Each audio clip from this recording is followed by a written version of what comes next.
Hi everyone, good morning. तर कसं तुमच्याकडे सकाळी सकाळी कामाची गडबड चालू असतं ना, तशीच माझ्याकडे पण असते. दररोजच आहे हे आपलं.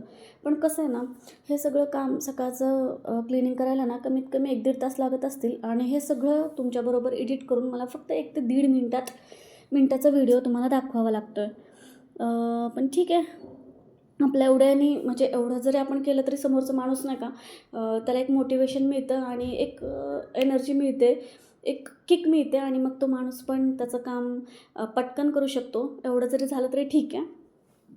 मला पण ना नेहमीच अशा मोटिवेशनची गरज असते. म्हणजे रोज-रोज तीच कामं करायची असतात आपल्याला आणि त्यात जर काही चेंज नसेल तर मग ते खूपच बोर व्हायला लागतं. पण काही ऑप्शन पण नसतो. दररोजची जी कामं आहेत ते आपल्याला करावीच लागतात.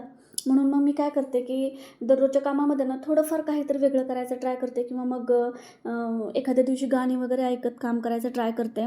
त्यामुळं काय होतं, की म्हणजे गाणी ऐकत काम करणं हा माझा सगळ्यात आवडती गोष्ट आहे. म्हणजे काम करायचं म्हटलं, की मी गाणी वगैरे लावते आणि मग काम करत बसायचं. म्हणजे कसं बोर पण होत नाही आणि कामं पण पटकन होऊन जातात. आणि आत्ता जे तुम्ही 3 काचेच्या बरण्या बघितल्यात ना, तर त्या मी DMartमधून घेतल्या होत्या.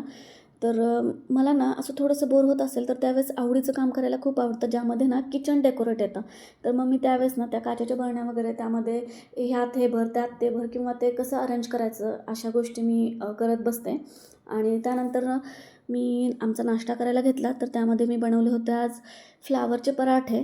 तर ते खूपच रेअरली बनवतात, पण मी बनवते. कारण काय होतं, की माझ्या घरामध्ये ना फ्लावर, कोबी वगैरे अजिबातच खाल्ला जात नाही. पण मी आणते नेहमी बाजारामध्ये आणि मग मी काय करते, की त्याची वेगळी भाजी न बनवता त्याचे असे पराठे बनवून घेते आणि ना घरातल्यांना समजत पण नाही, की आपण खातोय काय.